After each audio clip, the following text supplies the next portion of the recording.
我们两个从小一起长大，家住的也近，父母也认识，是青梅竹马。那个时候我们在家办了酒席，然后一起出去打工。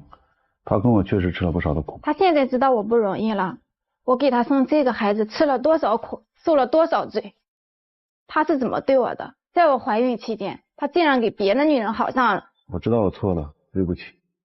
希望你能给我一次机会。我们听到了一个青梅竹马的前段故事，又听到了后来男人的一些错误和背叛。那么今天这一对有可能在这个舞台上复合吗？让我们用掌声请出这一对，来，掌声有请。男嘉宾小牛30岁，来自山西，是一名建筑队长；女嘉宾小郭27岁，同样来自山西，无业。来，有请两位。两位愿意在这个现场把箱子里的秘密公开吗？愿意。愿意。小片当中你们提到了说在家乡办过酒席，是吧？对。是。那你们领了结婚证了吗？没有。小片里面说到为了这个孩子你吃了很多的苦。对。男孩女孩？女孩。女孩多大了？快1岁了。快1岁了啊？对。是因为带这个孩子很辛苦吗？你说吃了很多苦。第一是带孩子的苦，第二就是他还做了好多对不起我的事儿。是吗？那都是过去的，我已经跟你说过多少次了，我错了，希望你可以原谅我。怎么原谅？这1年时间你去哪儿了？你知道我自己一个人带孩子有多苦有多累吗？真的对不起，见不我真是因为太怀这个忙了。孩子有多难，做试管婴儿那时候我吃了多苦，可你竟然给别的女人好上。有些事他确实有些。你在哪儿？小郭，你先平静一下啊。小牛，我几个问题问你啊，这一连几个问题问的我挺愕然的啊。你们的孩子是试管婴儿啊？是。这个孩子等于得来非常不易是吧？是。他问了另外一个问题是，在他生孩子的时候你在哪儿？是他生的时候你不在他身边吗？不在。你去哪儿了？那个时候我在工地忙呢，就是他生完孩子以后回来。待了多久？2天。然后就又走了吗？是。那孩子就甩给他一个人带？是。这段时间有多长？有1年。有1年啊？嗯。你在忙什么？我在工地呢。按你的说法是忙着挣钱喽？对。忙着挣钱？你是忙着挣钱吗你？你是忙着跟那个女人在一起？我没有。我们从小在一起长大，20岁我一毕业我就跟你要去外地，然后我父母给我们办了酒席，我就跟着你一起出去。刚开始出去的时候我们有多难呀？我有过一句怨言吗我？你的意思是说你一直跟他一起在外面打拼是吗？我们从小就一起长大嘛，那时候都挺好的，然后父母就看出来我们之间的情谊，就为我们办了酒席，因为我要跟着他一起出去嘛。按照我们当地的习俗来说，办了酒席就是说相当于结婚了。完了我跟着他出去，吃过多少苦呀！我跟着他都搬过砖，还卖过衣服，摆过地摊，吃了多少苦。那时候我对他没有一句怨言，我就认定了这辈子他就是我唯一的男人。日子就这样过起来了，3年过去了，我们的生活条件也好了，完了我们就一起回家去看父母嘛。回到老家的时候，父母不是那一辈的人，人家都收着都有了，有的都会在地上跑了，然后父母就说你们也要个孩子吧。就这样我们半年过去，然后一点怀孕的迹象都没。当时我还挺自责的，我就在想是不是我的问题，因为在农村来说嘛，没有孩子真的是一件特别让人看不起的事。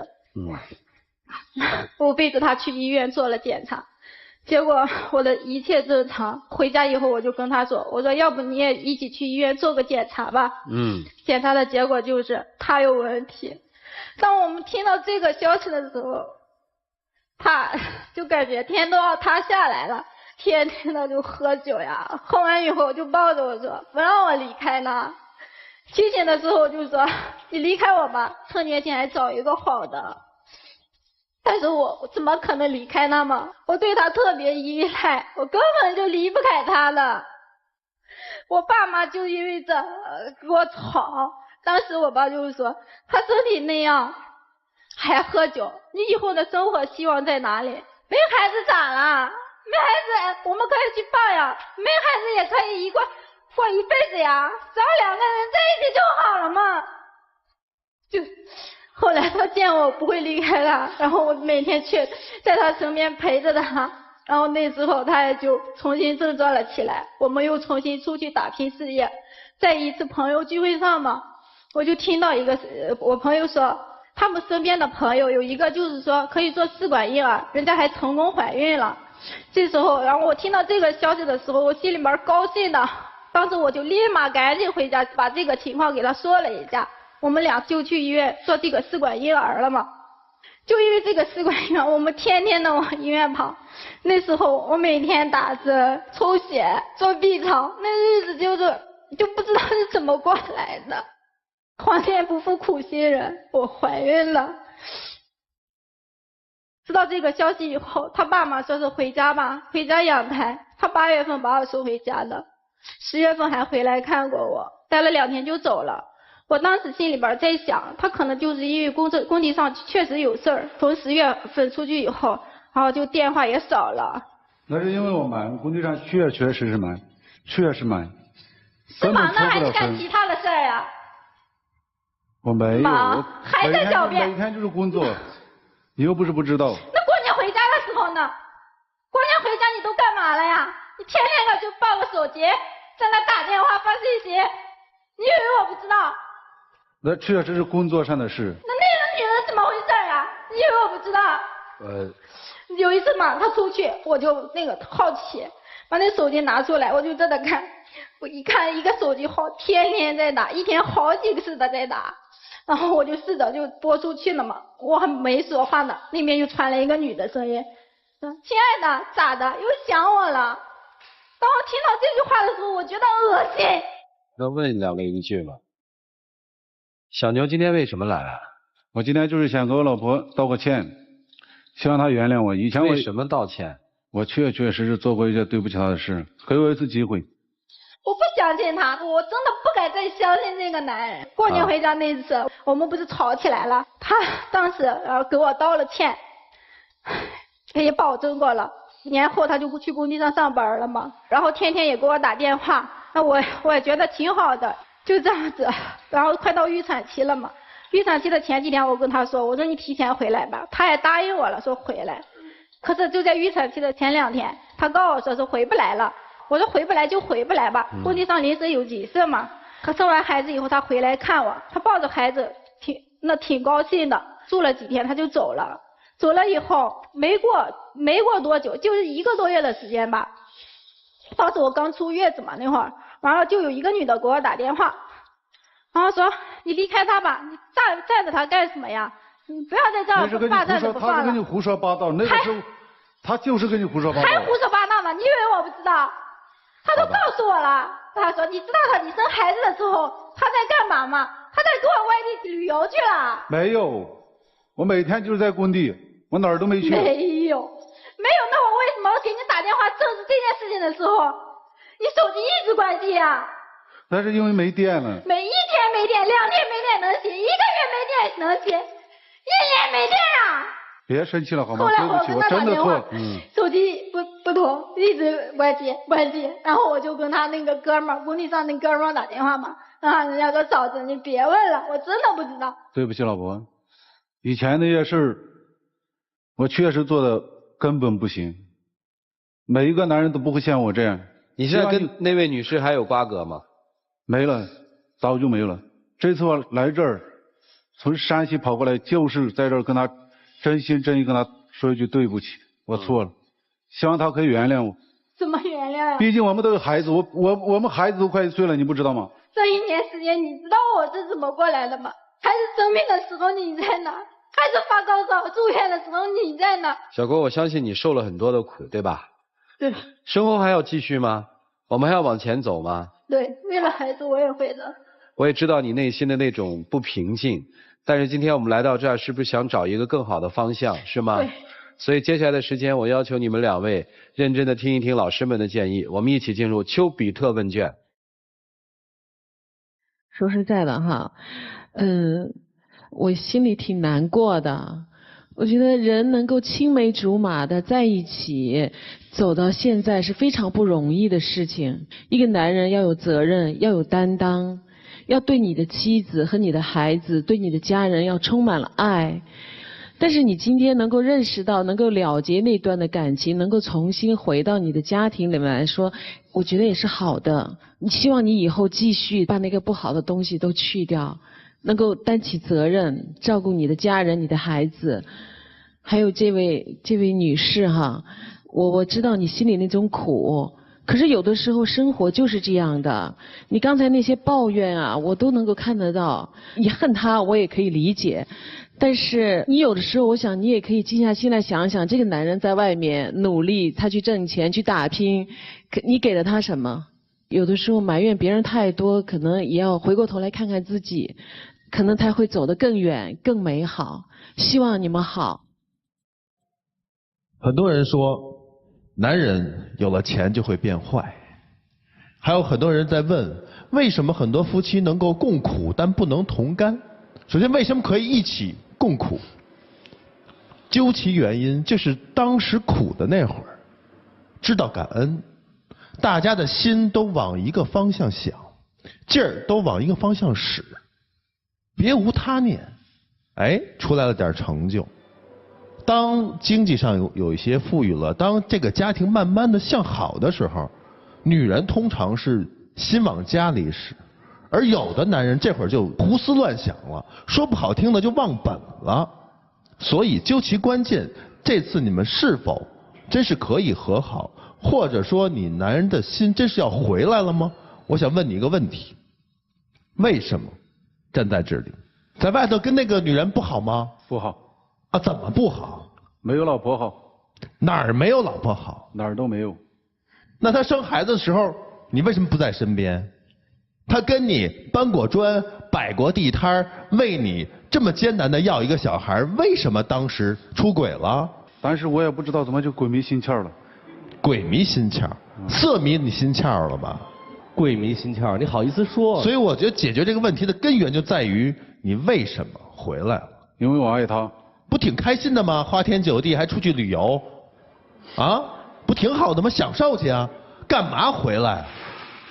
为什么我一直追究这个问题？如果这个问题你不清楚，仅仅是想说，哎，我这一段时间我觉得很背了啊，然后我就想暂时的回来，可能过一段时间你又出轨了。如果仅仅是出轨也是冲动，回来也是冲动的话，那不回来也罢。你伤他一次了，就不要伤第二次了。如果回来，先做一件事情，断绝那些以前所有的那些外面不好的东西，去领结婚证，把你的心放在家里头。就这样。女生每一声控诉虽然都痛彻心扉，但是你每一声控诉，声音再大，泪流的再多，都在告诉我们，你好爱他，你离不开他。所以你的声声控诉让我们感觉不到感动，倒是有一丝生气，因为你每一声控诉都在说，我离不开你，我今天来就是要原谅你的。我喊得越重，说明我爱得越深。在自己的妻子怀孕期间，或者是生孩子期间，选择出轨的男人，无疑是在谋杀自己的爱人。因为自己的爱人在为自己将来的幸福而受难，你却在外面逍遥快乐，所以这样的出轨，我认为是不可原谅的。因为这辈子你忘记不了。在你最苦的时候，在为彼此对方幸福而受难的时候，对方在外面逍遥快乐，即便这次原谅，你以后也永远忘记不了你当时受的苦，那无疑是自己骗自己。其实一个男人的回头，我们多半要看他认错的基点在哪。我们特别理解不了这个男生的是，有些事情难道感动不了你吗？因为你有太多的机会可以回头，但你却选择了一犯再犯。我们刚才如果没有听错的话，是怀孕的时候发现了你出轨，你走了，你当时是承认了，然后你走了，你说你会改，结果后来又发现你跟那个女生在一起。你是一犯再犯，而且同时都是在怀孕和生孩子期间。我就不明白，你们10几年的青梅竹马的情感，不能让你回头吗？感动不了你吗？当你查出你生孩子比较困难，女生做试管婴儿，为此而每天在医院受苦的时候，这一番努力的举动感动不了你吗？怀孕期间重负临盆之泪，这样的受苦感动不了你吗？甚至到后来把孩子生下来了，就2条生命，感动不了你回头吗？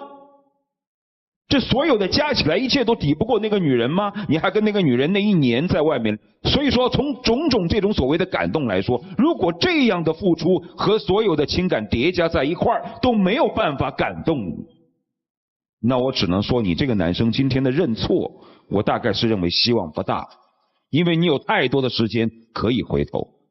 你不是迷失，你是有意而为之，而且一而再再而三，哪怕是生孩子的时候你都没有回来看一眼。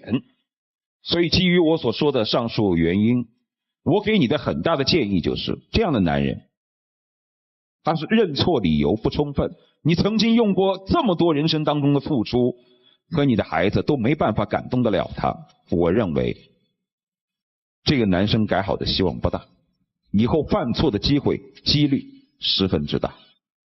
所以不管你出来还是不出来，我给你坚决的意见就是这样，所有的将来的机会都在你自己手中，该怎么选择你就自己选择吧，就这样。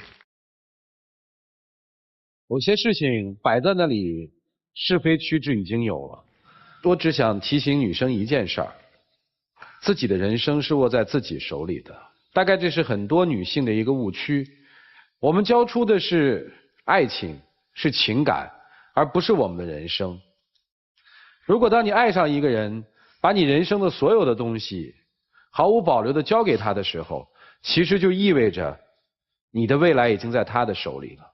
两个把彼此的生命都这样互交的人，有一天伤害起来会非常的深。所以我希望今天真的千万别急着做决定，接下来的时间留给他们自己吧，一起进入柔顺拉芳黄金60秒。老婆，跟我回去吧，回去我们先把这儿办了。毕竟我们都有一个孩子，孩子都快1岁了，我会好好爱你，我会撑起这个家，我会给你和孩子幸福，请你相信我。我不知道该不该去相信你，我还能不能去相信你？我以后会做得更好，绝对不会让你受半点委屈。我真的知道错了。我不知道，我真的不知道。相信我好吗？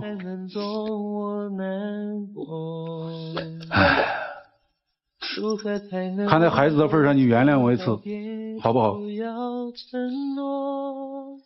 哼，先亮灯吧。还有一次求助的机会，是你用还是你用？我用吧。在这个机会里有3种帮助的模式。模式1，求助现场观众；模式2，倾听第三方的声音；模式3，再一次的求助爱情导师。你的选择是？现场观众。你要问现场观众的是什么？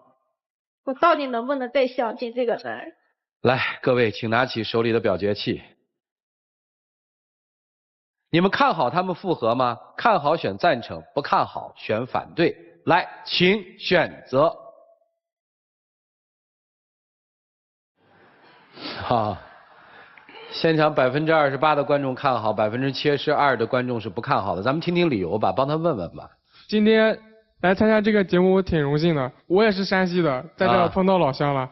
然后就是我其实选的是赞成，我想跟这个兄弟也说一句吧，就是希望承担起这个家庭的责任吧，就是不管对妻子还是孩子，就是也要对得起自己，就是希望你们2个人以后幸福。谢谢。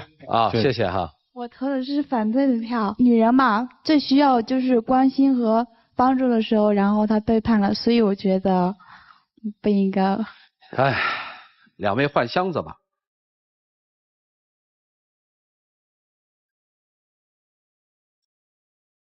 谢谢2位，请回。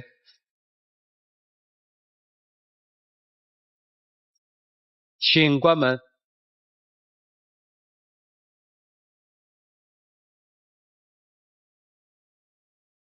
接下来数5个数，看看他们自己的选择。5、4、3、2、1，请开门。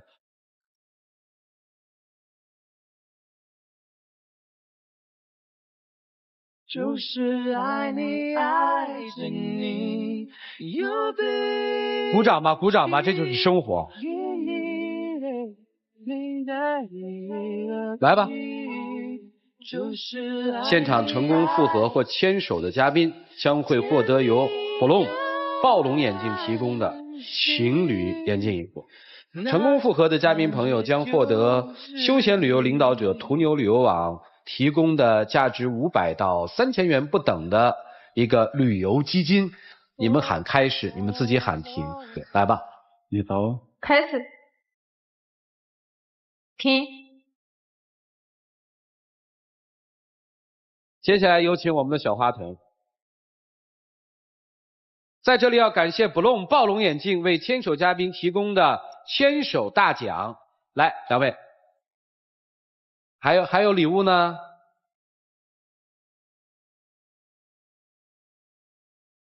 接下来我们来见证一下属于他们自己的浪漫时刻吧。